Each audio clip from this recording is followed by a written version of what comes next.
चलिए अब खबरें तफसील के साथ, जहां पर वजीर आजम नरेंद्र मोदी इटली से वापस दिल्ली आज पहुंचे हैं और जहां पर इटली में जो G7 सरबराही इजलास में उन्होंने शिरकत की और उसके बाद आज वो दिल्ली वापस पहुंचे हैं। और जहां पर कहा जा रहा है कि इटली में जो G7 इजलास था वहां पर उन्होंने शिरकत की। कॉन्फ्रेंस में मुख्तलिफ रहनुमाओं से भी दो तरफा उन्होंने बातचीत की है और इसके अलावा ब्रिटेन के वजीर आजम और फ्रांस के सदर से भी वजीर आजम नरेंद्र मोदी ने मुलाकात की। वजीर आजम नरेंद्र मोदी G7 कॉन्फ्रेंस में शिरकत के लिए इटली का एक रोजा दौरा मुकम्मल करने के बाद आज वापस नई दिल्ली पहुंचे हैं। इटली में उन्होंने ब्रिटेन के वजीर आजम, फ्रांस सदर समेत कई रहनुमाओं से मुलाकात की है। मोदी ने इटली में वापस आते वक्त सोशल मीडिया पर पोस्ट भी किया, जहां पर उन्होंने कहा कि G7 कॉन्फ्रेंस में बहुत अच्छा दिन गुजरा और इसके अलावा उनकी तरफ से कहा गया कि आलमी रहनुमाओं के साथ बातचीत की और मुख्तलिफ मौज़ूआत पर भी तबादला ख्याल किया। उन्होंने कहा कि हम मिलकर ऐसे मौसर हल तैयार करना चाहते हैं जिससे आलमी बर्दारी को फायदा पहुंचे और आने वाली नस्लों के लिए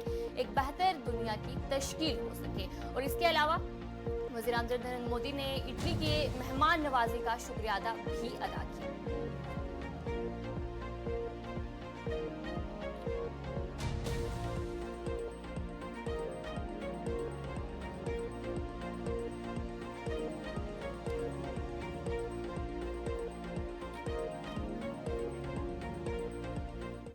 तो चलिए अब डोडा की तरफ रुख करेंगे, जहां पर आज भी डोडा में लगातार सर्च ऑपरेशन जारी है और कहा जा रहा है कि चौथे रोज भी डोडा में आज सर्च ऑपरेशन किया गया है। और इसके अलावा जो कई अफराद हैं उनसे पूछताछ की गई है, उन्हें हिरासत में लिया गया है और साथ ही साथ पुलिस की तफ्तीश भी जारी है। डोडा से आपको बड़ी खबर बता रहे हैं, जहां पर मिलिटेंट हमले के बाद पुलिस ने पूछताछ के लिए कुछ लोगों को हिरासत में लिया है और कहा जा रहा है कि मुख्तलिफ इलाकों में सर्च ऑपरेशन आज चौथे रोज भी जारी है और हर आने जाने वाले को जो है उनके कार्ड चेक किए जा रहे हैं और तलाशी कार्रवाई भी काफी तेजी से वहां पर की जा रही है।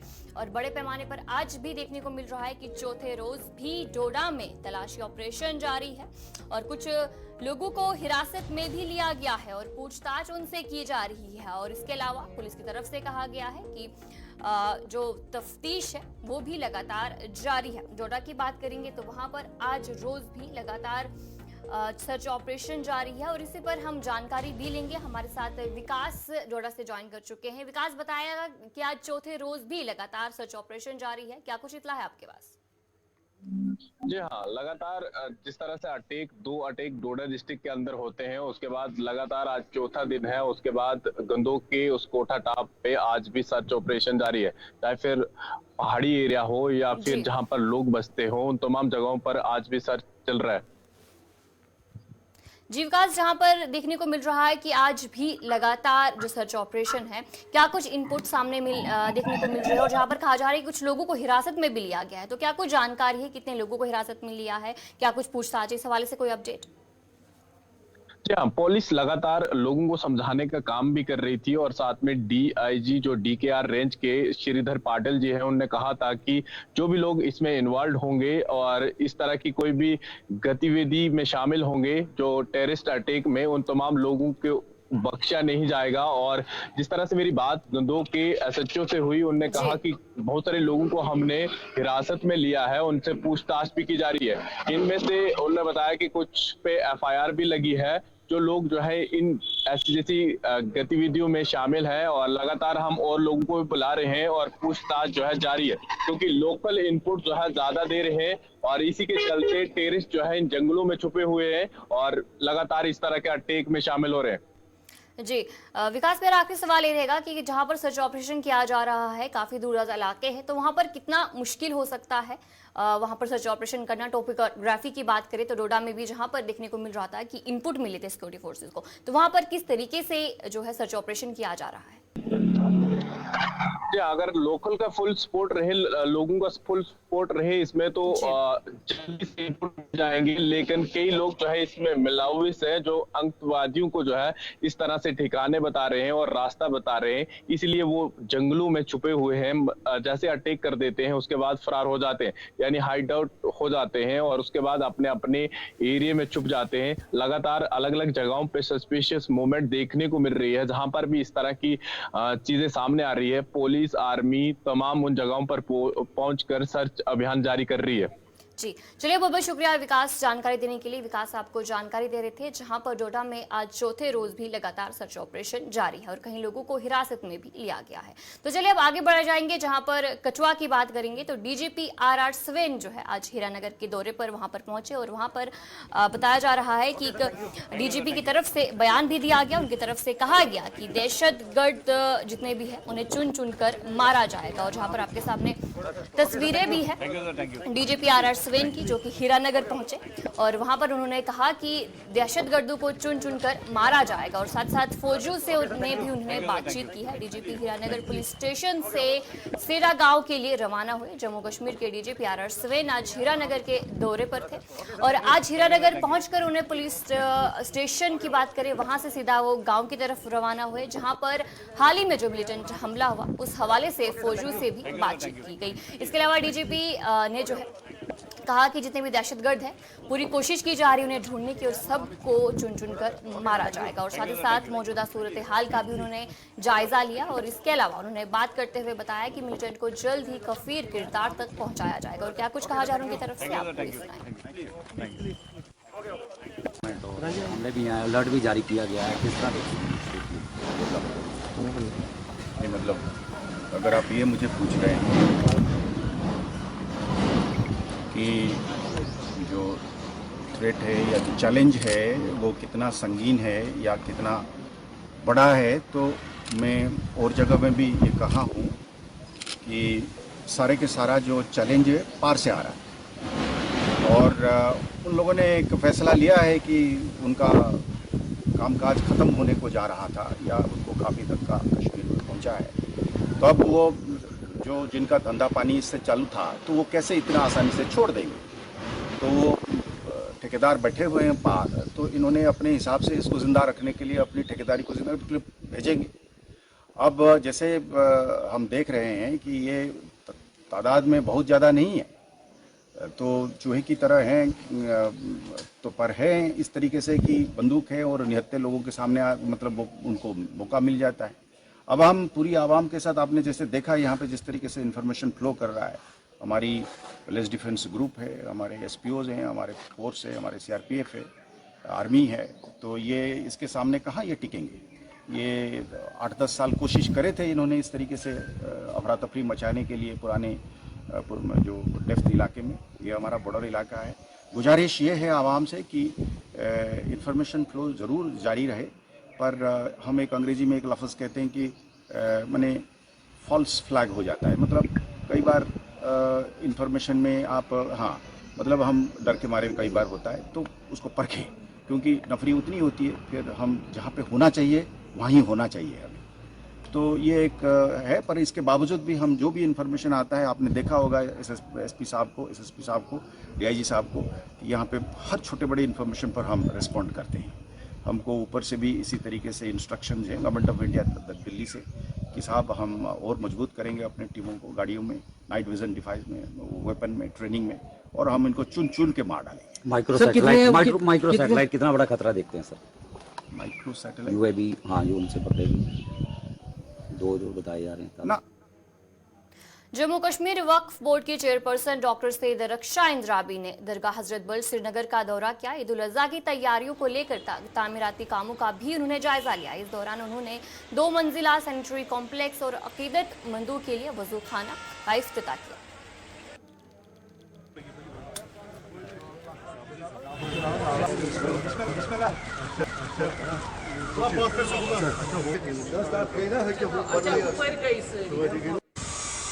आप सब बेहतर तरीके से जानते हैं, आज हम यहाँ पर आए हैं क्योंकि जो भी हमने फाउंडेशंस रखी, जो हज़रत बल में हमारी कुछ कमियाँ थी, खामियाँ थी, लोगों को बहुत सारे मसाइल और मुश्किलात पेश आते थे, क्योंकि ये मदीनतुन सानी के नाम से माना जाता है और यहाँ पर लोग हर जगह से आते हैं।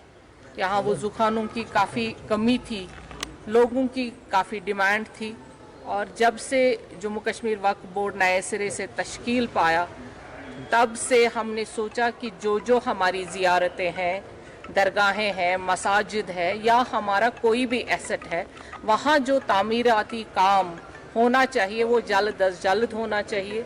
और इस सिलसिले में पिछले 2 साल से हम ये मानेंगे कि पहले 1.5 साल से हम इस काम में लगे हैं और अल्लाह का करम है कि अब जो काम हमने हाथ में लिए थे उनका पाए तकमील तक हमने पहुंचाया है। और आज यहाँ पे जो सबसे बड़ी लोगों की डिमांड थी उसको आज हम इनॉग्रेट कर रहे हैं। फाउंडेशन भी रखा था और यहाँ पर जो अंदर आप अभी हमारे साथ आए हैं, यहाँ पर भी जो भी अभी चीज़ें हैं वो भी हमें बिल्कुल जल्द अज जल्द ठीक करनी है। और बाकी दरगाहों में भी, बाकी ज़ियारतों पे भी वक्फ़ का यही काम है कि जो भी हमारे ज़ेर एहतिमाम जो वक्फ़ के आते हैं उनमें कोई खामी नहीं रहेगी और लोगों को कोई शिकायत नहीं रहेगी। ईद की नमाज के लिए तैयारियां बस वही तैयारियों के लिए हम यहाँ पे तो बड़ा मरकज़ है हज़रत बल में, यहाँ की तैयारियों का भी जायज़ा लेना है और मुकम्मल तो है ही इंशाअल्लाह रहमान, कल का दिन ही बच गया है। और बाकी दरगाहों में, बाकी मसाजिदों में भी जो भी वक्फ के अंडर आता है उसमें ईद की नमाज बिना किसी खलल के होगी, लोगों को कोई तकलीफ नहीं होगी। हम लोगों को यही कहेंगे कि बस आप आइए और नमाज पढ़िए। मैम, सिक्योरिटी के हवाले से किस तरीके का यहाँ पर सिक्योरिटी का इंतजाम रहेगा, खासकर जहाँ पर बड़े इज्तिमा होंगे? देखिए, सिक्योरिटी का कभी परेशानी नहीं रही। हमेशा हमारी सिक्योरिटी फोर्सेस, हमारा पुलिस हमेशा साथ साथ रहा है। जब भी कोई बड़ा दिन, कोई भी ईद यहाँ पे होती है तो सिक्योरिटी की वजह से कोई परेशानी नहीं होती है। अभी हम सक्षम हैं कि हर एक चीज़ अमन से होगा और ये अब अमन जम्मू कश्मीर में है, अल्लाह करे कि ये कायम दायम रहे। मैम, लास्ट 6 मंथ की काफ़ी, तो इस बार कोई प्रोग्राम है ईदगाह में? देखिए, अभी आप जा भी सकते हैं, हम वहाँ पे काम कर रहे हैं। अभी इस सिलसिले में हमने कोई मीटिंग नहीं की। अगर ऐसा हुआ तो आपको हम मुतल्ला करेंगे। तो इंशाल्लाह लगता है कि अगले साल वहाँ पे ईद नमाज होगी। कौन जीता है तेरे जुल्फ के सर होने तक। अल्लाह ताला हमेशा अमन यहाँ पे कायम रखे तो इंशाअल्लाह हम वहाँ नमाज पढ़ेंगे। वज़ीर-ए-आज़म नरेंद्र मोदी के श्रीनगर दौरे से कबल सिक्योरिटी सख्त कर दी गई है। 21 जून को वज़ीर-ए-आज़म श्रीनगर पहुंचेंगे, जहां बैनुल-क़ौमी योगा डे के मुनासिबत से 2 तकरीब में बतौर मेहमान ख़ुसूसी शिरकत करेंगे। मुल्क भर के साथ साथ इस रोज़ होने वाली तकरीबात में सबसे बड़ी तकरीब शेर कश्मीर इंटरनेशनल कन्वेंशन में मुनक़िद होगी, जहाँ 6000 से ज़ायद लोग बशमूल मुमताज़ खिलाड़ी शिरकत करेंगे।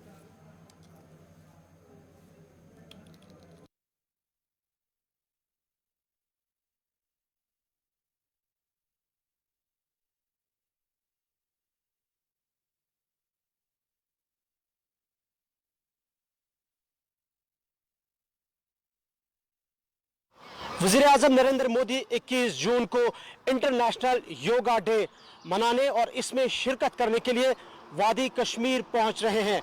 20 जून को वज़ीर-ए-आज़म श्रीनगर पहुंचेंगे और 21 जून को वो यहां श्रीनगर में इंटरनेशनल योगा डे में शिरकत करेंगे। और ये इंटरनेशनल योगा डे श्रीनगर के SKICC के अहाते में होगा और मैं बिल्कुल SKICC के बाहर हूँ। यहाँ पे वज़ीर-ए-आज़म का विजिट होगा, जहाँ पर वो इंटरनेशनल योगा डे के मौके पर शिरकत कर रहे हैं। और ये आप तस्वीरें देख सकते हैं कि पहले से ही इंतज़ामिया को जम्मू कश्मीर के लेफ्टिनेंट गवर्नर ने हिदायत दी है, सिक्योरिटी ग्रिड को भी हिदायत दी है कि वो प्राइम मिनिस्टर के इस दौरे के इस दौरे को पुरअमन तरीके से यकीनी बनाए। इस हवाले से इंतज़ामिया को अलर्ट रहने की हिदायत दी गई है। और इसी तरीके से जम्मू कश्मीर स्पोर्ट्स काउंसिल को भी हिदायत दी गई है कि वो अपने खिलाड़ियों को और एथलीट्स को इस प्राइम मिनिस्टर के विजिट के लिए तैयार रखें, ताकि वो इंटरनेशनल योगा डे के दिन वहाँ पे जमा हो जाए, वो इकट्ठे हो जाए। और बिल्कुल ये आप देख सकते हैं कि SKICC है, यहाँ प्राइम मिनिस्टर का विजिट है और ये प्राइम मिनिस्टर का विजिट इंतहाई अहमियत का हामिल है। और 3 टायर सिक्योरिटी सिस्टम यहाँ पे जो है उसके इंतजामात किए जाएंगे, एस्टैब्लिश होगी। इसके अलावा इस पूरे कन्वेंशन को बाहर से भी अंदर से भी सैनिटाइज किया जाएगा और इंतज़ामिया की जानिब से, चाहे वो सिविल इंतज़ामिया हो या फिर पुलिस इंतज़ामिया हो, उनकी जानिब से यहाँ पे जो है अंदर से इसे बारीक बीनी से देखा जाएगा, ताकि प्राइम मिनिस्टर का जो ये विजिट है ये पुरअमन तरीके से यहाँ पे इख्तिताम पजीर हो। प्राइम मिनिस्टर के दौरे के हवाले से तकरीबन 3000 से 4000 पार्टिसिपेंट्स यहाँ पे पार्टिसिपेट करेंगे, जिनमें स्टूडेंट्स हैं, स्पोर्ट्स पर्सनैलिटीज़ है, पॉलिटिकल वर्कर्स है और गवर्नमेंट के ऑफिसर्स शामिल है। तो मजमूई तौर पर यह प्राइम मिनिस्टर का विजिट इंतहाई अहमियत का हामिल है, क्योंकि नरेंद्र मोदी मुसलसल तीसरी मरतबा भारत के वजीर आजम के हलफ लेने के बाद का ये उनका पहला दौरा वादी कश्मीर का होगा। प्राइम मिनिस्टर के विजिट के हवाले से हम आपको मुसलसल अपडेट करते रहेंगे। तो फिलहाल इंतजामिया की तरफ से यही हिदायत दी गई है यहाँ की सिविल एडमिनिस्ट्रेशन को और यहाँ की पुलिस एडमिनिस्ट्रेशन को या सिक्योरिटी ग्रिड को कि प्राइम मिनिस्टर का ये दौरा जो है ये पुरअमन तरीके से इख्तिताम पजीर हो, और इस हवाले से इंतजामिया यहाँ पे बिल्कुल मुतहरिक हुई है, अलर्ट हुई है। कैमरा पर्सन फिरदौस नजार के साथ गुलिस्तान टीवी के लिए इमरान नायकू, SKICC श्रीनगर। ईद उल अज़हा के मौके पर जहां तैयारियां जोरों शोरों पर है और कुर्बानी के जानवरों की खरीदारी के लिए रश भी देखने को मिल रहा है, वहीं राजौरी में कुर्बानी के जानवरों की मंडी में खरीदारों का कहना है कि जानवरों की कीमतें आसमान छू रही हैं, जबकि जानवरों के मालकिन का कहना है कि साल भर जानवरों की खिदमत के बावजूद भी कीमत नहीं मिल पा रही है।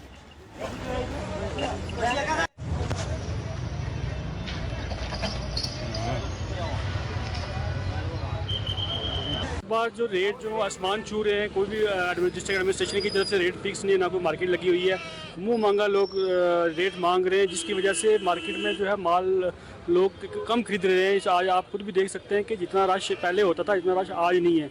वो उसका कारण यही है कि रेट्स जो है वो बहुत हाई हैं। आप ये नज़र लगाओ कि अगर 20 या 25 किलो केजी का भेड़ बकरी है तो उसका रेट जो है वो 50 केजी के हिसाब से 60 केजी के हिसाब से बताते हैं जी, वो 70 80 हज़ार रुपया रेट कर रहे हैं, जो कि अगर मीट के हिसाब से देखें तो वो बहुत कम बनता है। तो इसका आज का ये कारण यही है कि जो सबसे ज़्यादा कि जो रेट हाई हैं, और रेट हाई होने की वजह से लोग जो मार्केट में बहुत माल बिक भी नहीं रहा और लोग जो कम खरीदो फरोख्त कर रहे हैं। ये 300 केजी नहीं, अगर 1000 रुपये केजी भी होगा तो लोग लेने के लिए तैयार हैं, लेकिन ये कि 1000 रुपये केजी से आप यही अंदाज़ा लगा लें, अगर 20 केजी किसी भेड़ बकरी का वेट है तो उसका 20,000 रुपये या 25,000 रुपया, लेकिन उसी का ये मांग रहे हैं 50,000 रुपया, लाख रुपया, तो वो जेन्युइन नहीं है। एक तो एडमिनिस्ट्रेशन की तरफ से भी ये रेट फिक्स होना चाहिए थी, 1000 रुपया हो या 1500 या 500 हो, तो उसी के हिसाब से सब लोग जो माल लेते, वो रेट फिक्स ना होने की वजह से लोग इनका माल भी नहीं बिक रहा और लोग ले भी नहीं रहे मार्केट से। विशाल मंदयाल। विशाल जी, कब से आए मंडी में आप? अभी तो अभी पहुंचे कोई 1 घंटा पहले, कल भी आए थे, ऐसे राउंड लगा के चले गए थे, लेकिन आप अभी पहुंचे हूँ 1 घंटा पहले। विशाल जी, क्या कारण है कि इस बार मंडी में लोगों का रश नहीं देखने को? रश बहुत कम मिल रहा है, पिछली बार की तरह रश नहीं है सर, तो लेकिन माल की तो बहुत ही ज़्यादा मतलब कि माल है, आगे पीछे जहाँ देखो उधर माल ही मिलेगा। आप पहला साइड चले जाओ, नीचे चले जाओ, पांजे पे आगे पीछे आपको माल ही दिखाई देगा, लेकिन अभी माल इतना बिक्री नहीं हो रहा है। विशाल जी, क्या कारण है ना बिक्री हो रही है? कारण सर यही हो सकता है कि अभी ईद परसों है, हो सकता है जैसे बाजार वाले लोग हैं वो कल खरीदें शाम को, जब परसों सुबह तो नहीं खरीदेंगे, कल शाम को खरीदेंगे, खरीद के रात को रख लेंगे अपने पास, क्योंकि 1-2 दिन पहले सोचते होंगे कि नहीं रख पाएंगे, इनका चारा इशारा नहीं होगा और क्या। विशाल जी, आपके पास जो जानवर है, हम देख रहे हैं बड़ा जानवर है आपके पास भी, क्या कीमत रखी है आपने? सर इसकी कीमत है 50,000 रुपये। तो 50,000 कितना वजन होगा इसका? वजन सर वेट इसका 100 प्लस होगा, लेकिन जो इसका गोश्त होगा, मीट होगा, इसका 50 केजी प्लस ही होगा। 50 केजी जी। मतलब लोग ये कह रहे हैं कि महंगे दे रहे जा रहे हैं इस कारण। सर लोग बोलने वाला तो बोलेगा हमारे को 50,000 की चीज़ या 10,000 में मिल जाए, लेकिन पता उसको होता है जो इतनी मेहनत करके 2 साल में पालेगा इसको, मक्खन खाएगा, घी खाएगा। शोले का रेट आप कंफर्म कर रहे हो क्या रेट चल रहा है शोले का, मक्खन का रेट का तो पता कितना चल रहा है, घी खाएगा, और जो इसका पूरा दिन का एक आदमी चाहिए इसको पूरा दिन के लिए, सुबह भी इसको टाइम से नहलाना पड़ता है, शाम को अच्छे से इसको 2-3 बार पानी पिलाना पड़ता है, एक आदमी स्पेशल इसके लिए चाहिए। कुलगाम के दादरकूट इलाके में एक वाकया सामने आया, जहां एक पानी के नाले में एक मुर्दा गाय बरामद की गई, जिसके बाद लोग खराब, आलूदा और बदबू पानी की वजह से काफी परेशान हुए। मुकामी लोगों का कहना है कि पानी काफी आलूदा हो गया है और मुकामी लोगों ने अपील की है कि लाश को हटाया जाए और जल्द अज जल्द इस मामले पर गौर करने की भी दरख्वास्त की है। मे नाव फारूक अहमद वानी, बस रोजान चिके हांदन जगह। इस रोड यह कलगोम टू आलमगंज गसन इस्लामाबाद रोड सत्त कनेक्ट। जनाब ये नाल वसान यपर यम ती युस ये इलाक छु यम छु करन सोर युस ती कचरा आसि गंदगी आसि कां आसि मुदमुत जानवर आसि सु त्रावन यम नालस नजदीक गसन पर नालस में हून ति वालन यम छु पान ति त्रावन पार्क ति खड़ आ गाव हस स खड़ नाल मज युस जन बुथ बन तकरीबन 20-25 गाम आब करन इस्तेमाल ति कुन साथ नालकस हेकन आसित यह हेकन चन चेथ ते आब तो यह नाल परस यम 4 वरियो पे यह अत मे सिर्फ यह गंदगी आज तक त्रुम यह गाव तुम वुचमुत पान ति तो यह गाव अब अमिस गई 4 दह अमिस कहें बूझ ना वह करे कोशिश यह कत यह आय ना कह दोम कत जमींदार ये अगर तुम वो सनिस अत वाड़ मज हक चमन कह घास लो अत सिर्फ नुकसान नुकसान अह गई मुश्किल दोम डाक कत यप मेन रोड यप स्कूल ग शुर ये हून ती कि मान ये बाग मज जनान मूजूब सह बोट नेरनस कहें तमिस पे सूच पे हो तम गन बच्चे बच्चे गुजारिश कर मेहरबानी कर हुकामस।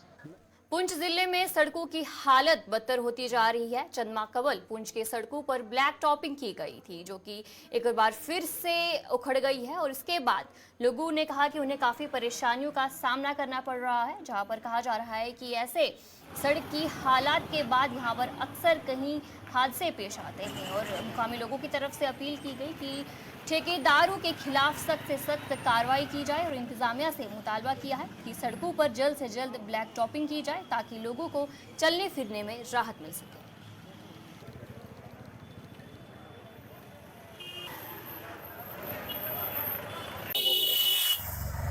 देखिए, मैं समझता हूँ कि यहाँ पर जो हमारे पुंछ शहर की बात है, आप देखेंगे जो शेर कश्मीर ब्रिज है उसके साथ आप आ जाए नाखल रोड, वहाँ पर बहुत बड़े बड़े खड्डे हैं जिस खड्डों की वजह से बहुत ही जाम लगता है। देखिए, पुंछ के अंदर वो वाला पुंछ नहीं रहा, यहाँ की पॉपुलेशन बहुत ही बढ़ चुकी है, इतनी बड़ी गाड़ियां हैं, इतना बड़ा सिस्टम है यहाँ का, तो उसमें इतनी जो जाम लगता है। खासतौर मैं बताऊँ आपको जो शेर कश्मीर ब्रिज से आप लेके आए नाखल रोड तक, इसके बीच वाला जो एरिया है उसमें बहुत ही जाम लगे हैं।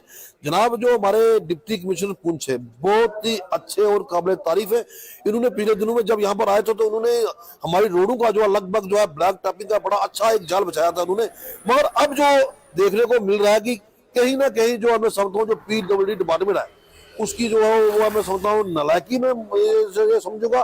क्योंकि देखिए ये बिलिंग कैसे हो जाती है जब अब ये ठेकेदार का वो कुछ पैसा बैलेंस भी रखा जाता है ताकि ये जो है इसके खड्डे वापस रिपेयरिंग की जाए, तो मैं समझता हूँ कहीं ना कहीं इसकी जो है मैं समझता हूँ कि कहीं ना कहीं PWD का इसमें बहुत बड़ा फॉल्ट है। क्योंकि आज दिन में आप देखते हैं रोड में इतना बड़ा जामिंग लगती है, इतनी बड़ी परेशानी लोगों को आ रही है, आम आदमी स्कूटर मोटरसाइकिल वाला बहुत ही परेशान होता है। तो मेरी डीसी साहब से ये अपील रहेगी कि जनाब आप बहुत ही निहायती अच्छे हैं और तरक्की के लिए आपने तो पुंछ शहर के अंदर रोडों का जाल जो बचाया है, आपने बहुत अच्छी ब्लैक टॉपिंग करवाई है। मगर ये थोड़ा सा जो मैं समझ रहा हूँ कि जो शेर कश्मीर ब्रिज से लेकर जो ये नाका में रोड और इतने बड़े बड़े यहाँ पर खड्डे, इन खड्डों पे भी ध्यान दिया जाए ताकि आम जनता आम जानमानस जो लोग हैं वो परेशान ना हो। पुंछ की आवाम की बहुत बड़ी बदनसीबी है कि पुंछ की जो लीडरशिप है ये टोटली एक फेलियर लीडरशिप है। आप देखें, मैं ये समझता हूँ कि ये जो रोड में आए दिन कोई ना कोई जो हादसा है वो होता है, डेली कोई दिन जो है वो मिस नहीं होता। आप देखें, हाल ही में ये 6 महीने या 5 महीने पहले ब्लैक टॉपिंग हुई थी। आज आप देखें इस रोड की जो कंडीशन है कितनी खराब है।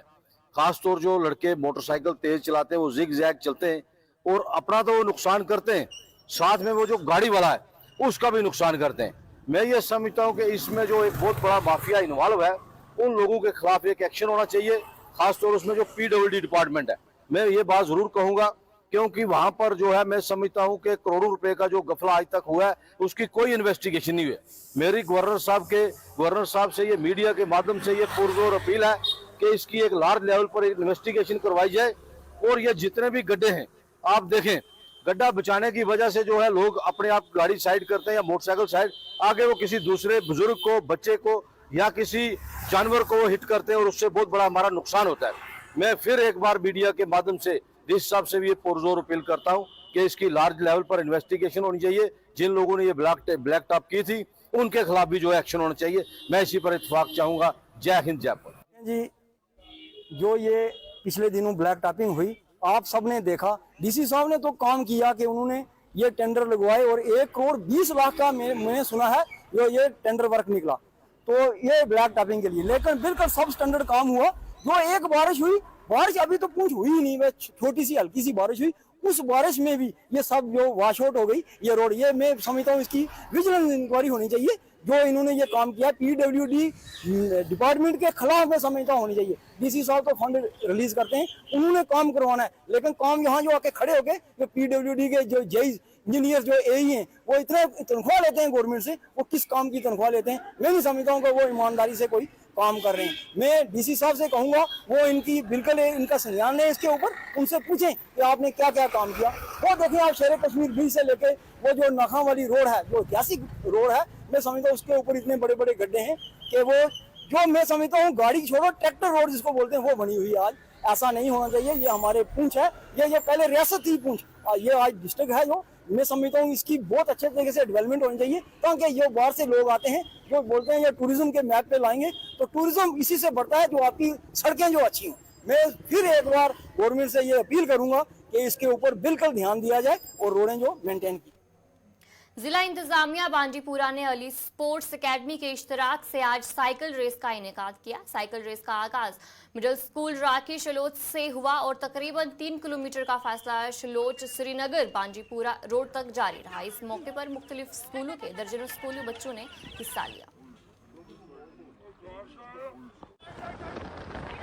हमने शिलवत में बाइसिकल रेस की थी, जो सैल्यूटोर इंटरनेशनल स्कूल है अली स्पोर्ट्स एकेडमी के साथ और डिस्ट्रिक्ट एडमिनिस्ट्रेशन के साथ मिलजुल के हमने एक अच्छा इवेंट किया। बच्चों का साइकिल रेस था, शॉर्ट साइकिल रेस था, जिससे हमने एक तो सोसाइटी के लिए एक अच्छी मैसेज दी और एक एथलीट के लिए, एक बच्चे के लिए एक इन्वॉल्वमेंट हो गई एक प्रैक्टिकलिटी के हिसाब से कि वो अपने फिजिक को बनाने के लिए साइकिल रेस में जब लग जाता है तो एक बार रेस के बाद वो अपनी लाइफ के साथ अपने फिजिक के साथ अच्छा ही कर पाएगा, कभी गलत कभी नहीं जाएगा। जो हमने मकसद रखा था एंटी ड्रग अब्यूज़ के रिलेटेड, तो ऐसी एक्टिविटीज़ होनी चाहिए, हर एक इलाके में होनी चाहिए, जिससे अच्छी मैसेज हो जाती है कि अच्छी जनरेशन आने वाली वक्त में जो जनरेशन उनके लिए एक अच्छा इम्पैक्ट रह जाता है। ये सोनावारी का बेल्ट था, ऑलमोस्ट इस एरिया के सारे बच्चे आए थे तो उन्होंने पार्टिसिपेट किया और अच्छा एक योगदान रहा टुवर्ड्स सोसाइटी के लिए।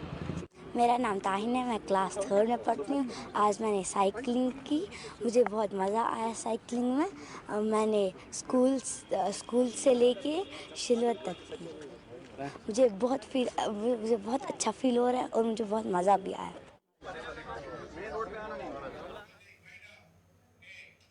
तो चलिए नाज़रीन, उर्दू खबरनामे में इतना ही। अभी के लिए दीजिए इजाजत और आप बने रहे गुलिस्तान न्यूज़ के साथ।